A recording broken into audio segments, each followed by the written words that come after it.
Hello everyone, and thanks for joining. My name's Tim Latham. This Copilot for 365 webinar is being brought to you by us here at Simoda. We're a broad service IT solutions business based here in Sheffield. I know we've got some internals on the call, so hi guys. We've got quite a few customers, quite a few prospects as well, and a number of people I think who have probably just seen the advertising on LinkedIn and have jumped on to find out what Copilot for 365 is all about. So welcome everybody. The aim of the session today, it's a relatively short session, just an hour. We're going to be, the aim essentially is to give you a solid baseline understanding of Copilot for 365 and how you might be able to use it within your organizations.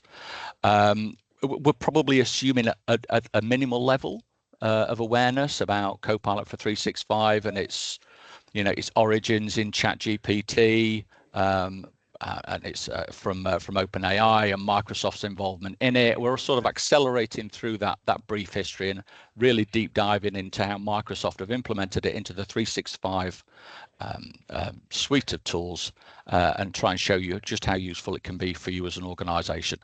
So like I said, I'm Tim Latham, Head of Data Intelligence here at Simoda.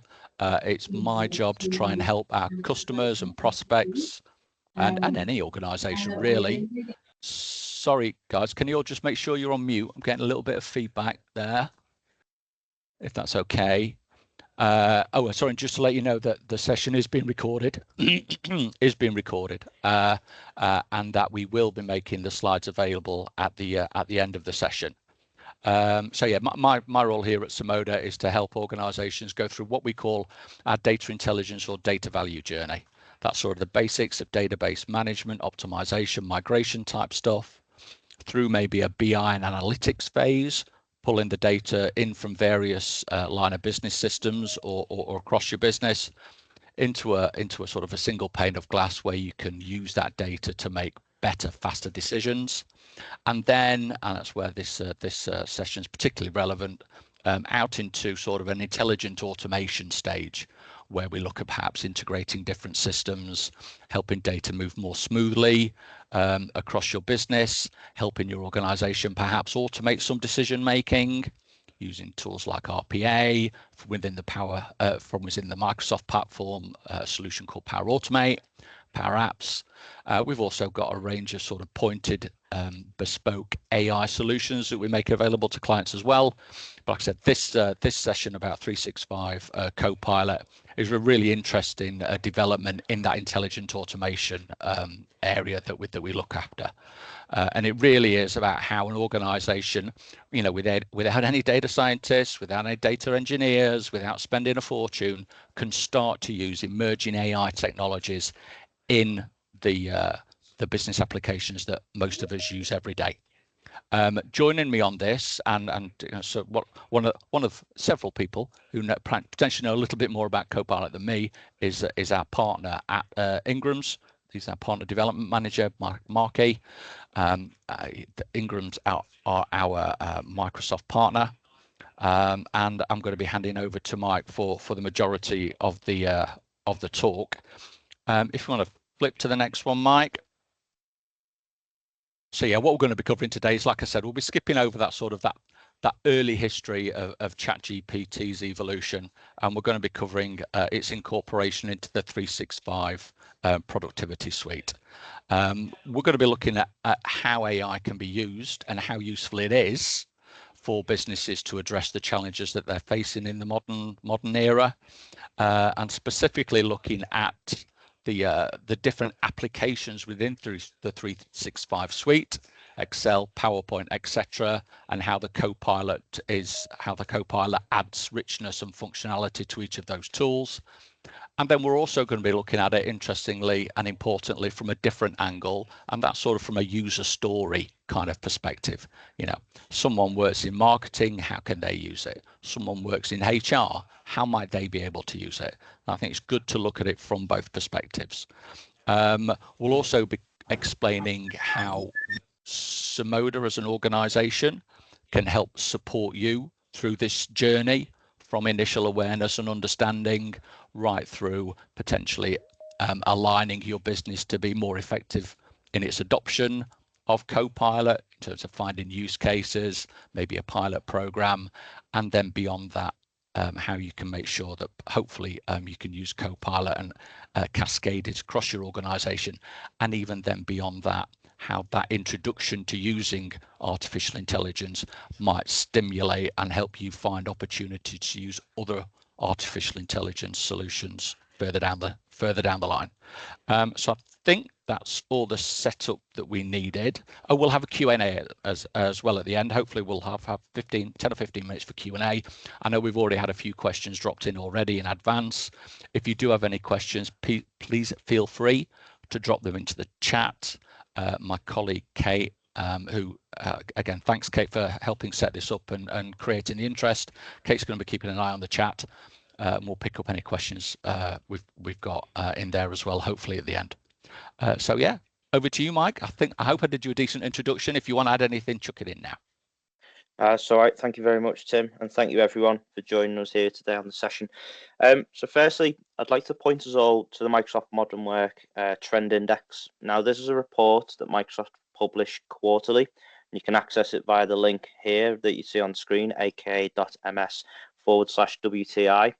There's been numerous reports released around Copilot, and some of those reports have kind of been the early adopter stage from a general release point of view, and kind of, 6 to 8 months down the line where people are actually stood in the landscape of Copilot. And some of the numbers are really quite interesting from a point of view that if an employer was to offer somebody either a license of Copilot or a free lunch.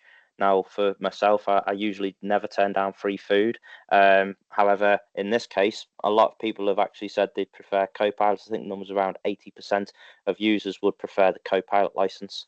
Now, those people surveyed are across 31 different countries. There's 31,000 people within that subset of kind of information report. But I want to cast our minds to first thing on a Monday morning or last thing before we go on annual leave.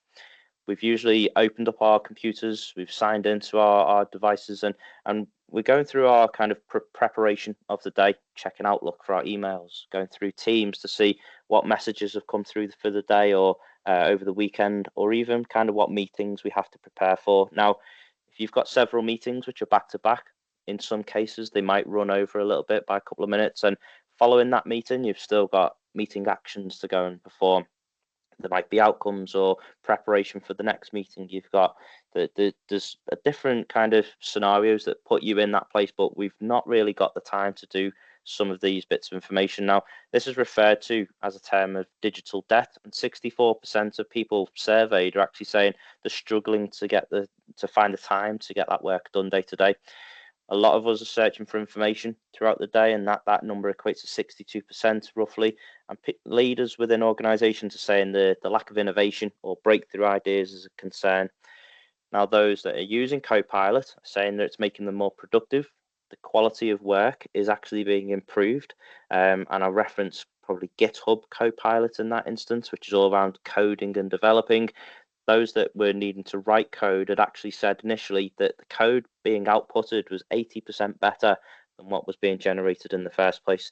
And 77% said they didn't want to give up Copilot, and that number there refers to that free lunch. I said it was around the 80% mark, but 77%, so still 3/4, just over, are preferring the free lunch, preferring the Copilot, over the free lunch. Now, looking at the Sorry, Mike, just before you move on from that, I thought a really interesting stat in terms of that work index survey from Microsoft, I thought was quite standout, was that the best users of Copilot have said that they're saving more than 10 hours a week, which is a huge amount of time. That's like finding a free day. Yeah, it's and return on investment based off of those numbers, it's almost hiring another workforce in its entirety. So yeah, some astounding numbers coming from the report so far. If we look at the technology across the kind of, say, mobile phones from 16 years ago, for those kind of technology kind of pieces to achieve users of 100 million, mobile phones took 16 years to get to that figure. The internet was 7 years, Facebook 4.5 years, ChatGPT though was 2 months. Now you could probably say that's a testament to how accessible technology is these days, but also how excited people are about kind of user adoption and what's next within the technology sphere. Now, Microsoft had quoted that at Envision last year in the October down in London, that people would experience a business change from, say, 10, 15 years ago. They would have seen 3 to 4 years worth of business change across 5 to 6 years, given the kind of advancements in technology back then. Now, with the kind of AI kind of on the horizon, and it's really published into a lot of things that we're doing day to day, people are probably going to see that 3 to 4 years worth of business change in probably as little as 6 to 8 months now, given the advancements and the speed of technology, which I think is an incredible statistic. It's an incredible acceleration of adoption. But I think probably a lot of people might used it sort of semi-formally or informally even, or in a bit of a silly way, write me a poem about a cat on the moon kind of stuff. Some people have still gone on and used ChatGPT as a tool within work, but I don't think that many necessarily. I think it's really going to catch fire now. It's been integrated into the Microsoft tools. Yeah, it is. I think the partnership between OpenAI and Microsoft is only getting stronger and stronger. We've obviously seen numerous reports in the news, people leaving, people coming back, investments here, investments there. So the AI landscape is getting stronger and stronger. And with that, the age of Copilots, it has arrived. Now, initially, there was around 8 co-pilots. I think the number is around 96 co-pilots now. You can see the chart on the screen here. It does focus on data and AI, browser and searching through the web, your operating systems, developing code and software, business applications. But the one we're focusing on today is that segment in the bottom, which is all the modern work, and it's around Microsoft 365 Copilot. So with that, I've got a video which I'm going to aim to play. Just want to double check that the sound is working, and we should be able to play it. He says, "Go." Whoa. Straight to the top, never going down, don't wait for the drop. Stand still, that's the motto. Yeah, brand new bands for the auto. Oh, foot to the ground, full throttle. Big energy for the night like lotto. Y'all talk lots, never this quiet. Like a Seinfeld plot. Vault full of songs, all of them bombs. Something like a minefield guy. Boom. Get it, tickets running out quick. Bet it, never get it outbid.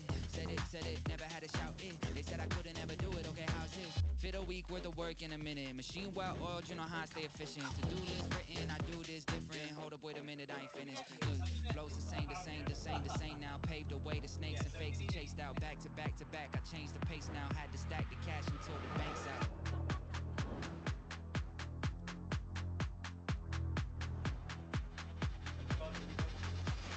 Straight to the top, never going down, don't wait for the drop.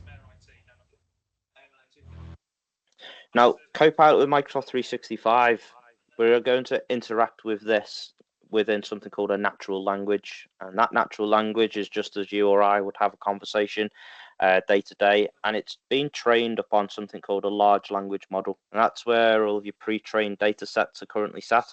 And that's where some of the information is going to be pulled from. I know that the trained number that Microsoft's AI was built upon, I think the last number I'd seen was 176 trillion parameters.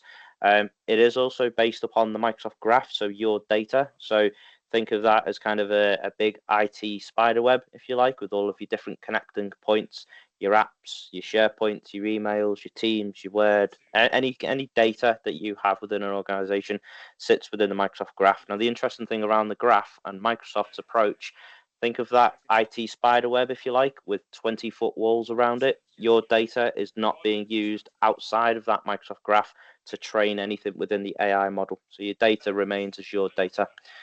It is embedded within our Microsoft 365 apps. So the Word, Excel, PowerPoint that we know and love, use each day, it's embedded within each of them. And it also uses elements of the internet to power those search results, especially Copilot in the web, obviously, is really powered by the web itself. Now, the apps that we kind of use and where it's embedded, we can see the selection on the screen today. The one that might be a little bit less familiar to those in place is Microsoft Loop, which is on the right-hand side. Microsoft Loop is a really powerful collaborative tool kind of think of the next step in OneNote. If you've got a Teams meeting or a session around Teams, or even you're looking to collaborate within a different app, I can update an agenda within Teams.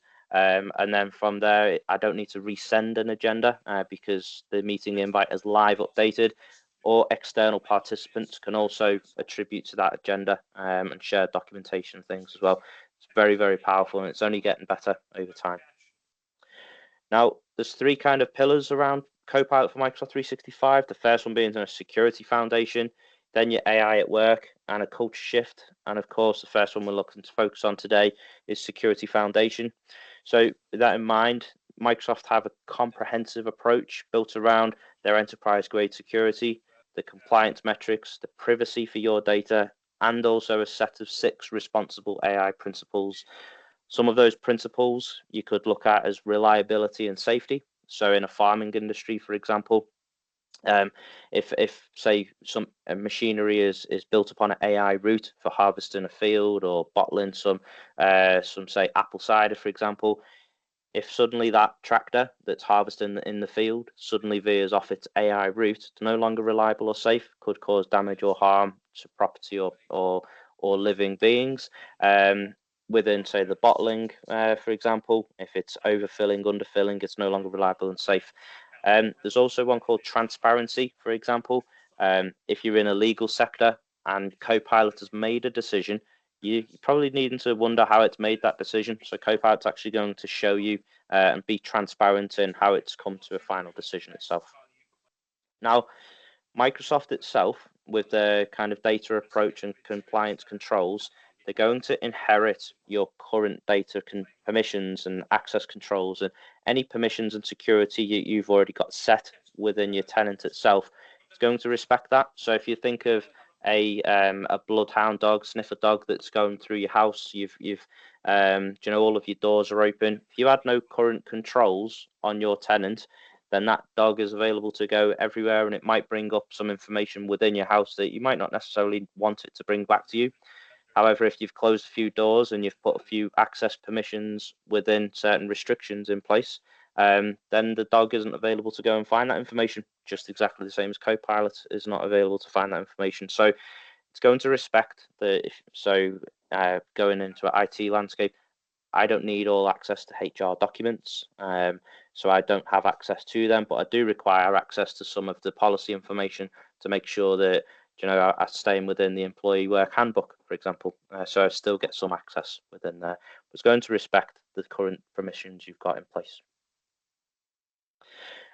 Now, as a kind of roadmap to looking at your data and understanding your risks, the first things is kind of what is it you're classing as sensitive data? Each business requirement has different needs to what is sensitive.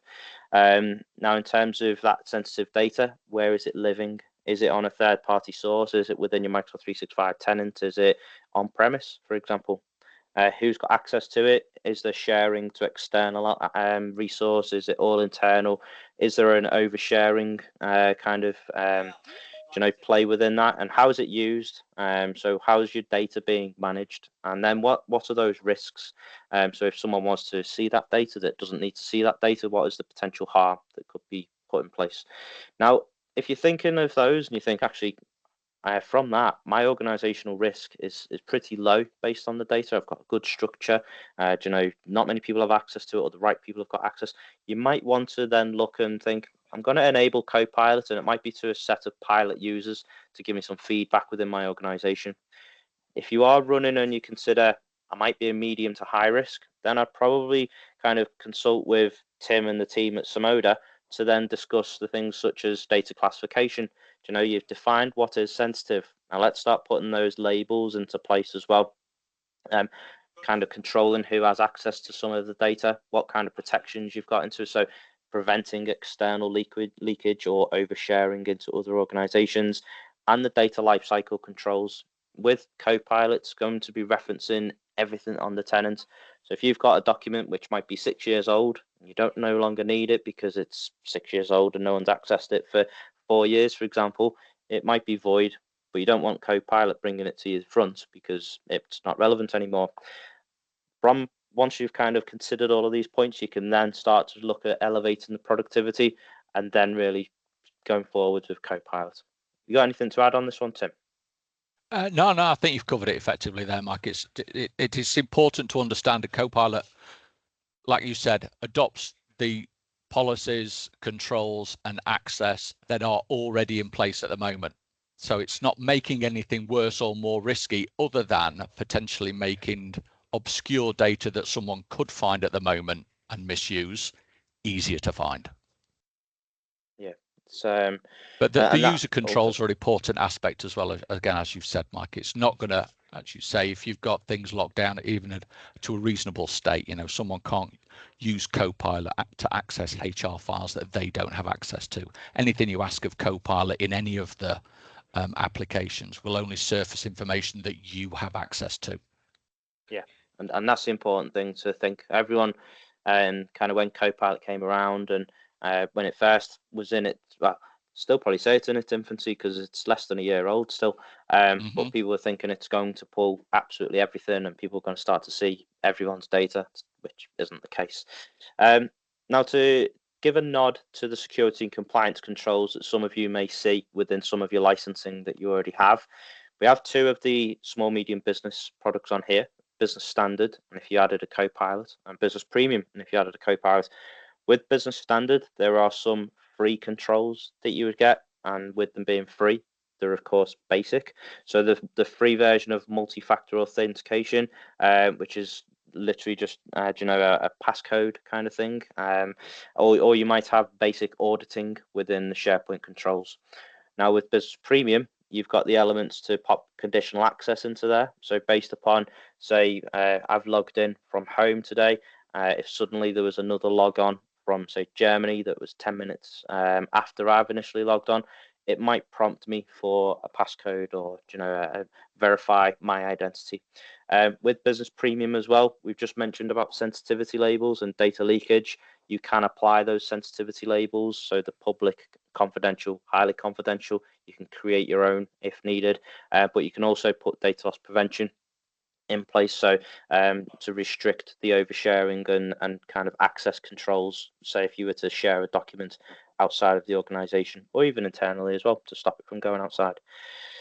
With the enterprise products from Microsoft, we have Office 365 E3, Microsoft 365 E3, and then the E5 equivalent. With the Office 365 E3, very similar to what you'd receive on Business Standard. There are very basic sensitivity labels for Office 365 apps only, and that same basic multi-factor authentication. With Microsoft 365 E3, there's the conditional access that's put in place again, that we've just mentioned on Business Premium. There are those sensitivity labels, but you start to get some more enterprise endpoint management capabilities to further lock down and restrict the devices. With the Microsoft 365 E5, the main thing from here is probably the automatic sensitivity labels. So there are predefined kind of configurements to, say, a credit card information or a date of birth, personal information, social security numbers if you're in the US, national insurance numbers for the UK. Once Microsoft 365 E5 recognizes that information's in a document, it's going to apply the relevant sensitivity label to that. So it makes sure that a sensitive information, it remains kind of confidential or highly confidential, wherever your policy might be written. Now, looking at AI at work, we will kind of I know, Tim, you'd mentioned there are many different personas within an organization, whether that be HR, marketing, or sales. That there's many different personas, and with these different personas, we all use IT in very different ways throughout the day. HR, for example, are probably within a Word document more often than not, drafting a policy or a job description, kind of training materials. Within marketing, it's the generation side. Just before you go on, sorry, Mike, yep. Just to chip in and break up your flow. I've demoed to an organisation or a customer of ours recently, and there was a HR person in that initial pilot group, and her sort of challenge or suggestion was to write me a HR policy. It was a specific type of HR policy, I don't remember which. Did it there and then, live in the demo. 10 seconds. She gave me the question, 10 seconds.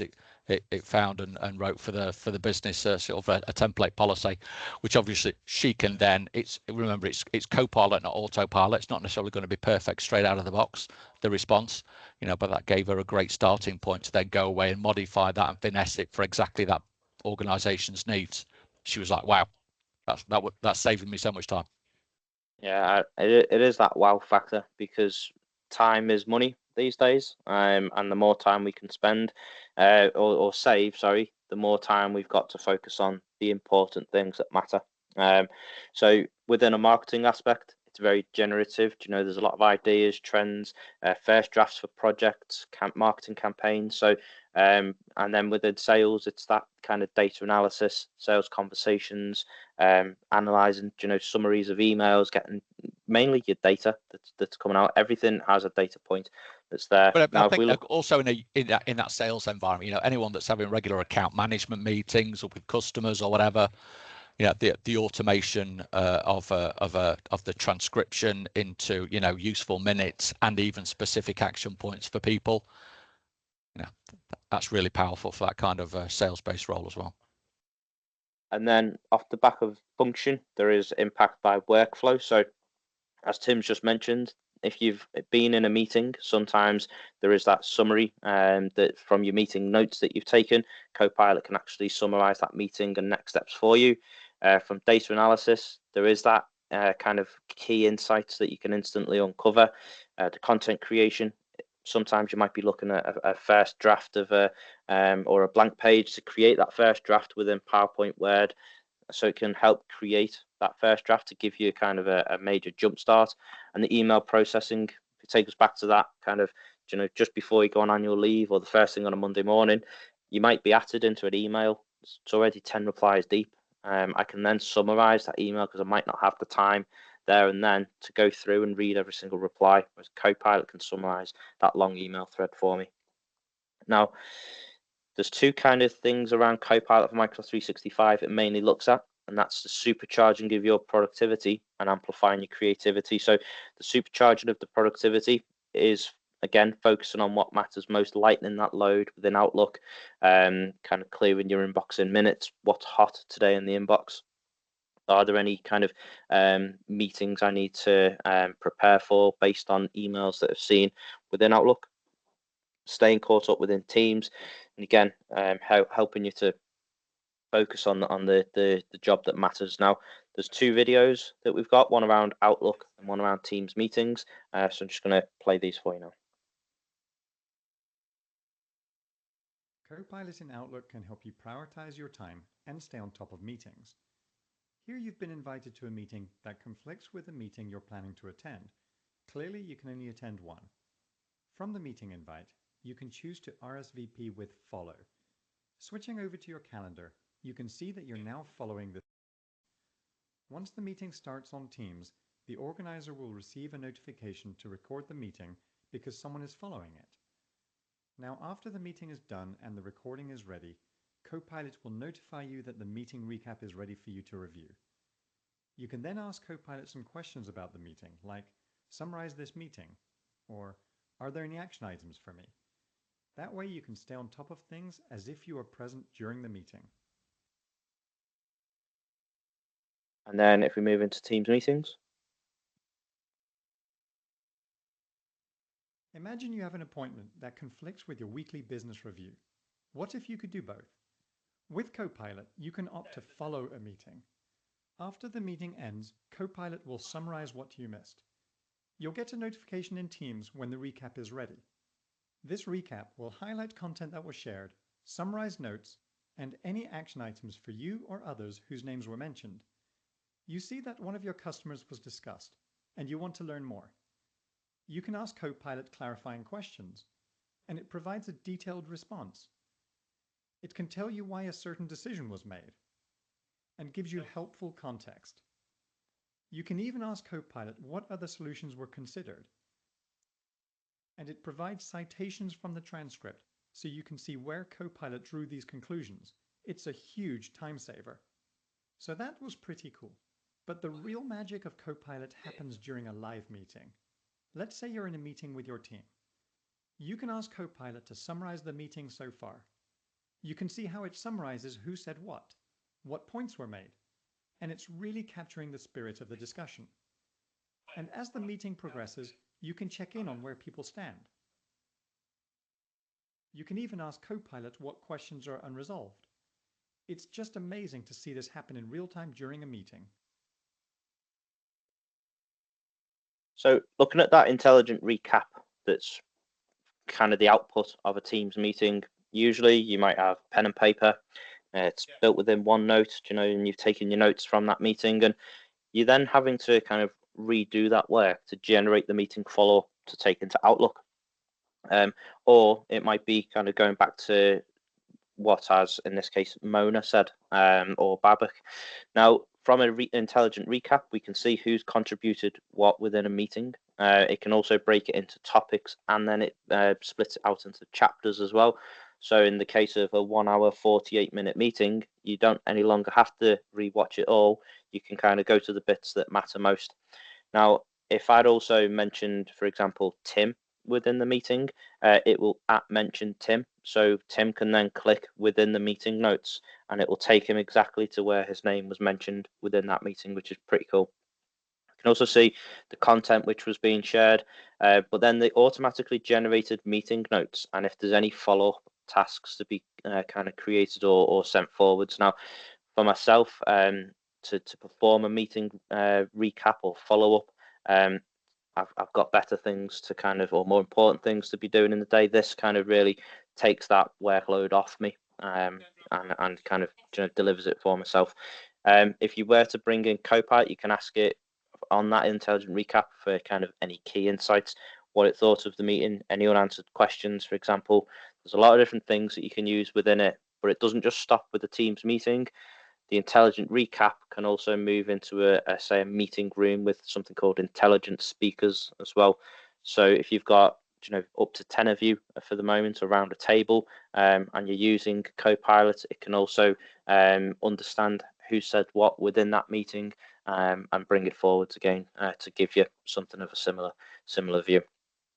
A number of people, just again, sorry to interrupt, Mike, a number of people that I've been talking to about Copilot, and specifically that Teams functionality of, they've been obviously excited by the fact that the Copilot within Teams can pick up when individuals who are obviously dispersed are having a meeting, and pick up what they're saying individually.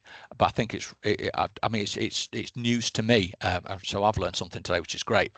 That potentially, a group of people around a spider in a meeting room or whatever, that the AI is now sophisticated enough to be able to discern between different speakers around the same microphone.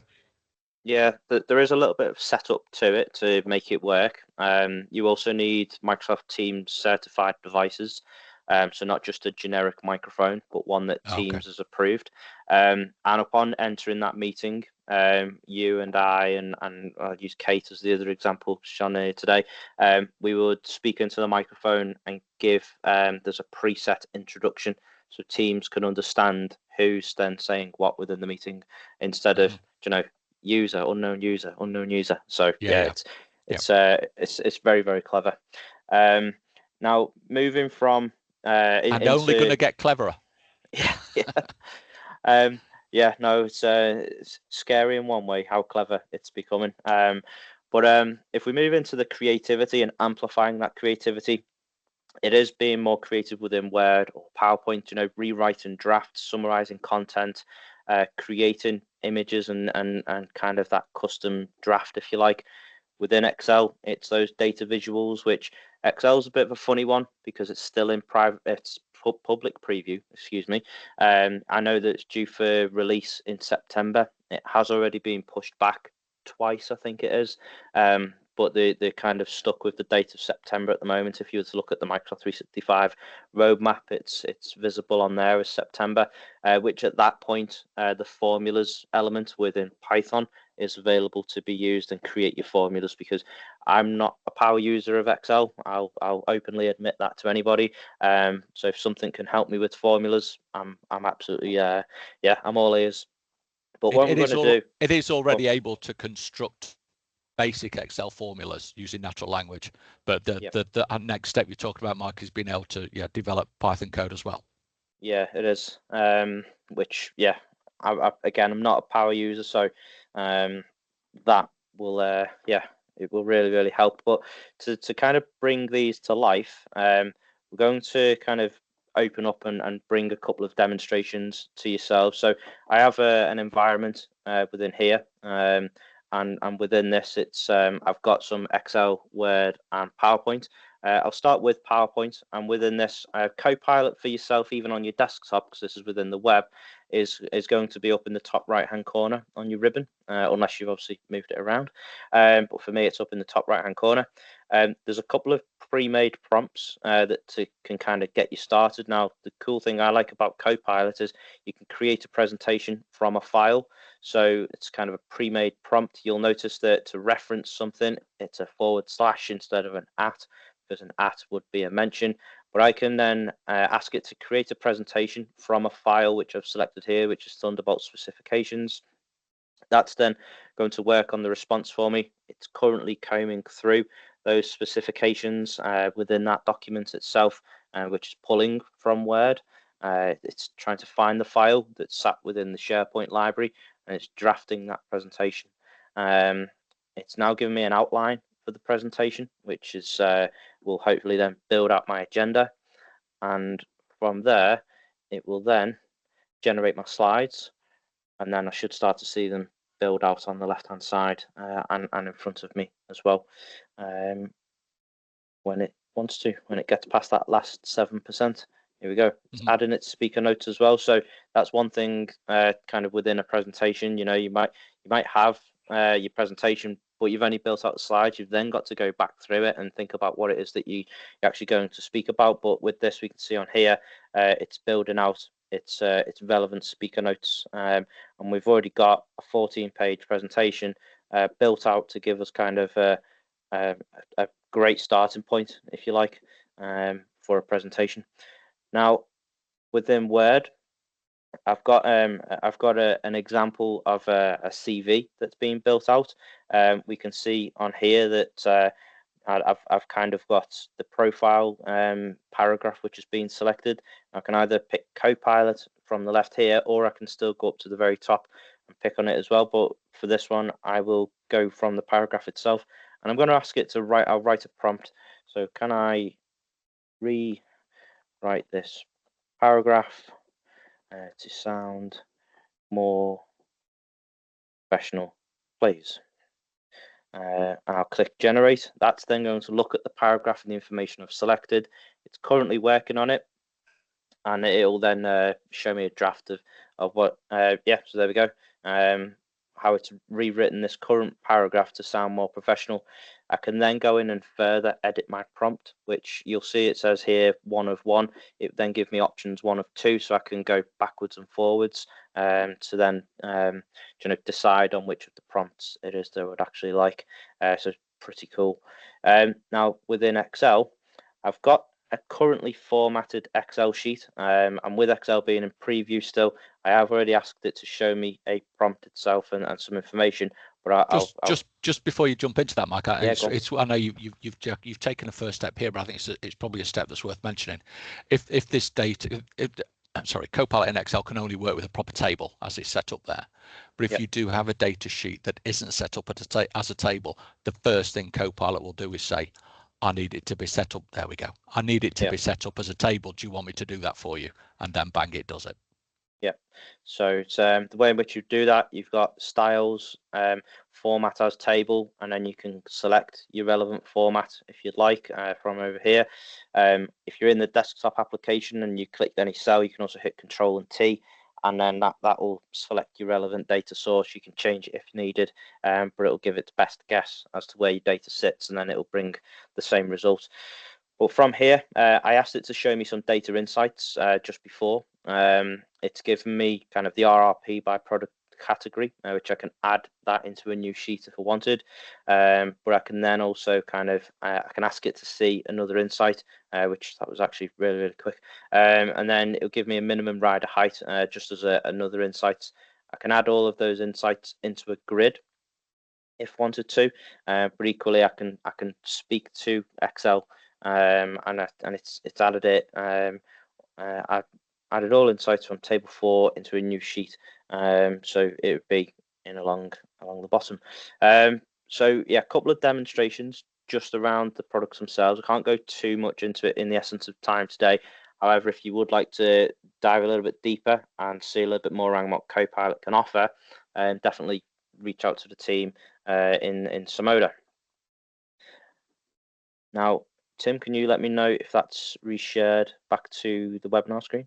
Yeah, you're back on creativity, mate. Cool. Now, moving into the last section around culture shift. So with this, we're introducing the new technology in Copilot. And rightly so, Tim said before, it's Copilot, not autopilot. So it's definitely an assistant to your day-to-day. So that would involve kind of the new way of working, given the new software that's been introduced. A couple of questions that we hear from kind of end users or just even generically kind of on the floor is that kind of who is it that you'd give the Copilot licenses to first? And that was the big kind of question initially when it launched. We did see a lot of the kind of the C-suite being kind of enabled with a Copilot license. Realistically, though, I'd probably say the doers within the organization, they're going to be the ones that will give you the feedback the quickest. Especially a salesperson, they like the quickest way to kind of find an answer or to perform a task usually. So definitely the doers, I would probably say. How do I get employees up? Sorry, Mike. Just to interrupt, it's interesting, that first question. I think the who do I give it to is we're seeing a massive spread of organisations who are considering Copilot, and we're seeing the one into IT so he can have a play with it. We're seeing the version where the CEO said this looks interesting, get me one, I want to have a look at it. We're seeing, I even know of a very large organisation who's just everyone's got it. They've just got it for everyone, but no awareness, no training, no adoption help. I don't even know if the work is going on behind the scenes in terms of the data security, the security controls, the access, blah blah blah. So it is a question that I think people do need support with. And one of the things I've mentioned it now, so I don't forget to mention it later. Something we're doing with a number of organisations is doing a little questionnaire to get it out to their employees to see, maybe if they're already using GPT, if they're interested, doing a little gauge as to how much time they spend in each of the applications, that kind of thing. Maybe that can help identify a pilot group. The follow up from that is how, like, you've employed or you've gotten Copilot for those employees. How is it you're getting them up and running quickly? Mm-hmm. Tim, you made a very valid point in that. Is there the work being done on the kind of background or the training? That this is a license that you can very much so purchase and deploy. However, when you leave the house in the morning, do you just literally get up out of bed and walk out the house? Very unlikely. You've made sure you've got your phone, you've got your keys, you're dressed properly, you've gone through your morning due diligence. That's kind of the same with getting employees up and running quickly. There was we had a sales kickoff earlier on in the year where Microsoft were fortunate enough to be presenting on stage. And with that in mind, they presented Copilot, and we had 3 demonstrations. One where Microsoft had completed the task on a pre-recorded video, so they'd actually gone through the process, but somebody had access to Copilot and they tried to use Copilot for the couple of minutes, but went back to stage 1 to complete the task because they didn't know how to use it. So to reference your point, Tim, very important to not just deploy, but look at the training element of it first as well. Yeah. How is it you're kind of getting it up and running quickly? I know with our culture at Ingram Micro, we've had new software developed recently. The approach we take is use that software until you can't, then it gets fed back, but we're using it, to get up and running quickly. That kind of cutover period, if you like, where one stops and the other starts. And then the ways to measure impact. There's actually a fantastic resource in Microsoft Copilot dashboard, which is rolling out as of this month. Actually, it's due to come out of public preview this month sometime. Now, this is contained within a license called Viva Insights. And the really cool thing that both Tim and I learned the other day is that if you purchase Copilot, you'll actually get the Viva Insights element for Copilot dashboard for free. So it doesn't actually require any further purchase. And some of the elements you can see in here is who's using Copilot in your organization, but how are they using Copilot as well? So we can see the apps along the bottom. So how many people are rewriting Word documents, who's generating draft within PowerPoint, summarizing emails, kind of performing actions within Teams. It's really, really interesting. And definitely something I would employ kind of everyone to go and take a little look at is the Copilot dashboard. I think it's a really, really useful tool in terms of making sure that Copilot lands effectively, that adoption is sound, that best practice and learnings are shared. That there might be a few people who start using it and make great progress initially with, say, PowerPoint, because that's the dominant application they spend most of their time in. But then don't venture into trying it in Word or the basic search function or in Excel. Whereas you might have people in finance who are making great progress with it in Excel. So getting that understanding on an individual and a group level is a key part to making sure you've got successful adoption, and then it can subsequently cascade robustly across a larger group.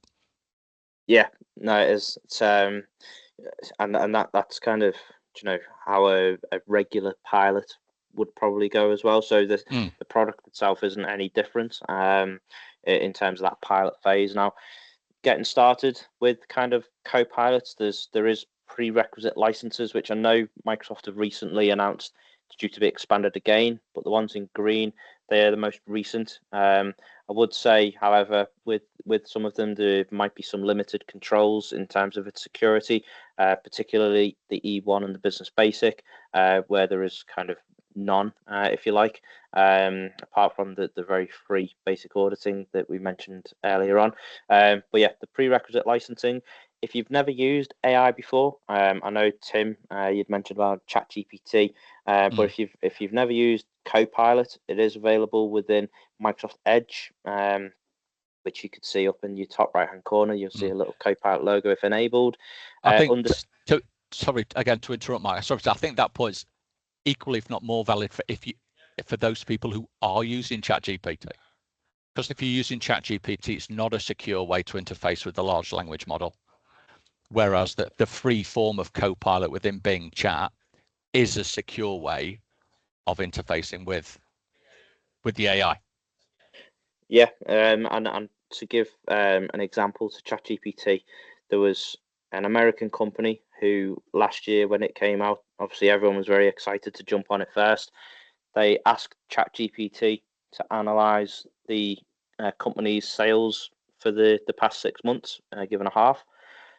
Because ChatGPT doesn't provide a commercial data protection within the instance that they were using, it then took that information to train the large language model, which made the information then public. Whereas Microsoft Copilot does give you that commercial data protection. It's not using your information to train on the AI model because it's already pre-trained. We then look at kind of the file permissions, so understanding those and your loss prevention policies. Figuring out an AI strategy, so that kind of new way of working, if you like, and probably one of the ones that is arguably not stressed enough is the adoption strategy. How is it you're going to roll it out, but then kind of deploy your training, the usage, the feedback, the pilots? There's a lot of different things within kind of how you can adopt it. I think in fairness, Mike, it's probably quite relevant to say, if you're on this webinar, you've already started. Yeah. You're interested. And that's the first place. You're interested in understanding it more. You're right. I mean, there is so much information available, both within and outside. Like Microsoft Learn and things like that. But a lot of organisations would probably welcome support in terms of sort of correlating and guiding them through that. And obviously that's what we're here to do here at Smoda. Yeah, no, absolutely. It's just a feature comparison, just to show the Copilot free version to get started with versus the one we're talking about here today, Copilot for Microsoft 365. The Copilot is very much that web search. It's built within Edge. You can get it on your mobile phones as well if you wanted to, but it will offer still commercial data protection. paying for it, however, within Copilot for Microsoft 365 will embed into your apps, looking at your data to kind of, create a personalized view and kind of response metric. Really important to note at the bottom, the Copilot Studio, if you've not kind of got the prompts that you're looking for or the prompts that you're after, you can go in and create your own version, if you like, within Copilot Studio. But Tim, I know we discussed it earlier on, just around that £296.40. You can co-term that license as well, can't you? Yeah, you can. Yes, it is. Again, some people put off by the price, by the number. Hopefully, people on this call who have seen the value will be a bit less scared now by the number. And I mean that 296 roughly translates sort of £1 a day. So I think for any knowledge worker who can't save the equivalent of 5 minutes using these tools, but you're right, you don't necessarily have to commit to the full term for Copilot within your 365 licensing. If you only have, say, 3 or 4 months before you're due to renew, you can get Copilot and add it to your existing license just for those 3 or 4 months.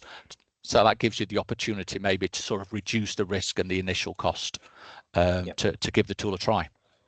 Yeah, really good point. Absolutely. It's and it's one that I don't think, like, people see that figure and go, wow, okay. But yeah, the co-terming is a fantastic tool that Microsoft have enabled with the new licensing models. Tim, I want you to can you take us through your Copilot for readiness, if that's Sure. okay? Yeah. Well, I think this is just we'll quickly flick through this because we do want to get to some Q&A and we've only got 10 minutes left.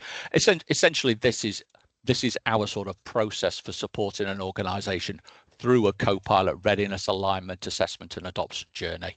I said that, for a lot of you guys, you've started this process. There's some interest, but we can spend a bit more time with you in a sort of a workshop format, establishing, better defining, that interest and how it might be useful for different people within your organization, understanding the cost benefit to give you a warm feeling that it's something worth spending your money on. Again, we've touched on this at several points of the presentation. There are a few sort of fundamental assessment checks that, again, we're perfectly happy to do for you for free, just in terms of checking your licensing and having an understanding of how your data is currently set up.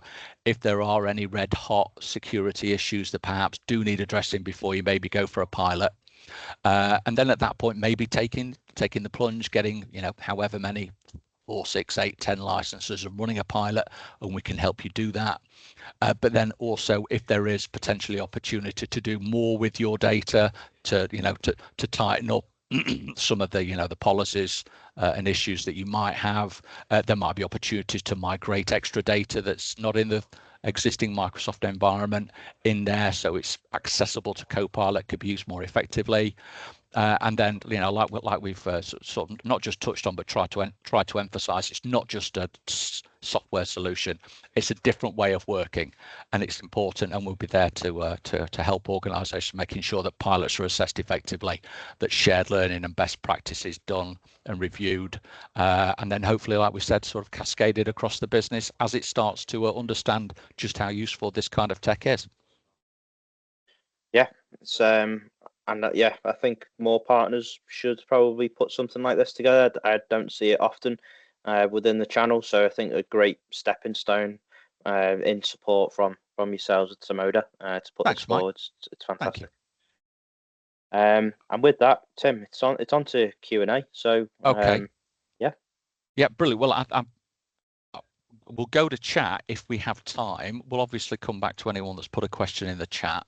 But I did have a few questions just sort of pre-submitted that I definitely wanted to touch on. Again, one organisation we've spoken to about this, Mike, was perhaps a little nervous by the fact that the way it's set up and explained, it seems to suggest that the Copilot only has access to data that's in the cloud. There's a lot of organisations have probably got file servers on-prem, etc. My understanding is, you could confirm this for me, you can still access on-prem data with Copilot. You just need to do a few sort of technical steps to enable that, to sort of setting up a gateway. Is that your understanding as well?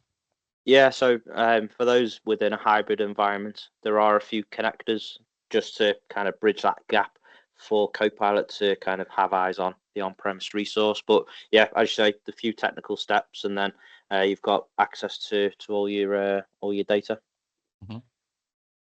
Thanks, Mike. And another question we had was about prompting. I think probably a lot of people, if they've got any information or if they've got any interest in this, is probably in ChatGPT and Copilot have understood or heard the term prompting. Prompting is important, and the prompting essentially is how you ask the question of the machine. And Yep. the more detail, the more sophistication you put into your prompts, then that's great. But yeah, people don't need, I think, to get hung up on the importance of prompting. It's important to remember it is a conversational tool, so you can ask it something that perhaps isn't the most sophisticated way of doing it. If it doesn't give you back what you want in any of the applications that we've talked about, you can always ask it to go back, try again, adjust. Right, I'm getting prompted by Kate just to open it up to the floor. So yeah, Kate, do you want to do that? Have you been keeping an eye on the Q&A or the chat, Kate? Yeah, have we got anything coming in? Yeah, so Tamaris, I know you're still on the call, Tamaris, but I'll just read your question. So she just asked, she's currently using Copilot to analyze recent engagement survey where she has qualitative data, which is a massive time saver and is working well for her. She's received all the information and she's made sure it aligns, but she just wants to know, is there a way that she can use Copilot to analyze and summarize the whole thing in one go? I don't know if you want to expand on that, Tamaris. Yeah, hi. So I've just got the sort of normal free version of Copilot. So listening to the rest of this conversation, I guess I'd need to then obviously purchase the full suite to be able to do what Mike showed us there in your example on Excel. I do find I use Copilot all the time. I use it probably daily. I'm using it at the moment. I find it really, really helpful. Because definitely a pro Copilot user, but it's just kind of whether I can put the whole thing in the Copilot and just say, analyze me all of this information and give me the key summaries.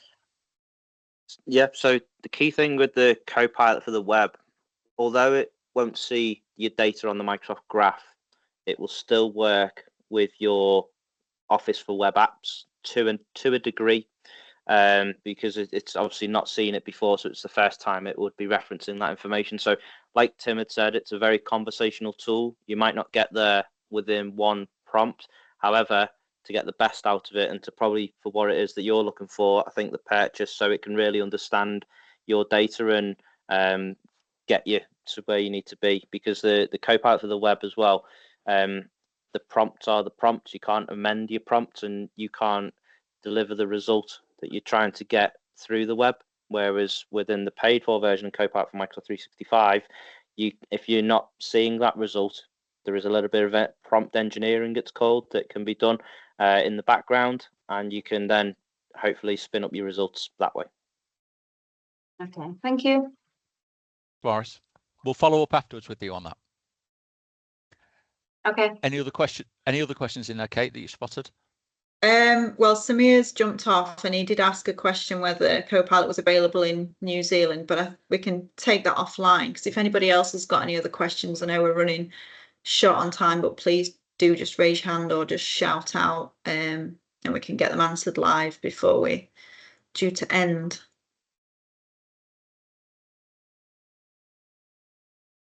Okay. So yeah, the country availability, though, Kate, just while we're waiting for any other questions. Yeah, we can. I know that Microsoft have usually got the market of 196 countries. We can confirm Copilot availability to New Zealand and any other countries that people are wanting to. Yeah, as you say, take it offline, but we can confirm that quite easily. Mm-hmm.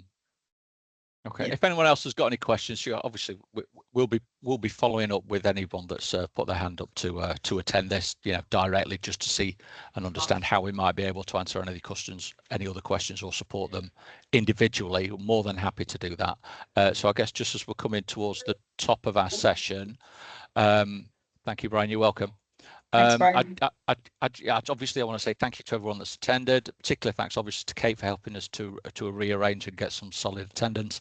A special thanks, obviously, to Mike for taking us through that deck with his as the Microsoft ambassador, and just to anyone that's sort of been thinking about how they might use AI. They've sort of heard that acronym over the last 1, 2, 3 years, even before Copilot, and thought, how on earth do I get started? How do I you know, do I need to employ data scientists? Do I need data engineers? Oh my God, where do I start with AI? Microsoft and its integration of effectively ChatGPT into the 365 suite as Copilot makes it as easy as it's going to get. It's really, really straightforward, and it's a great way to start an AI journey, potentially with a pilot group.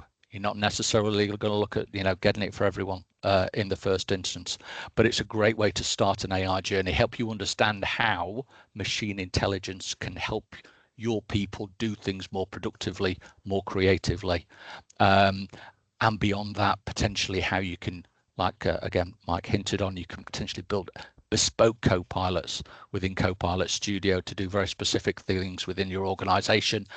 And then beyond that, maybe even in how you can fundamentally revolutionize, you know, some of your more core operations using artificial intelligence. So that is 12 o'clock. That's lunchtime for some. Thank you again to everyone that's attended, and hope you have a good rest of the day.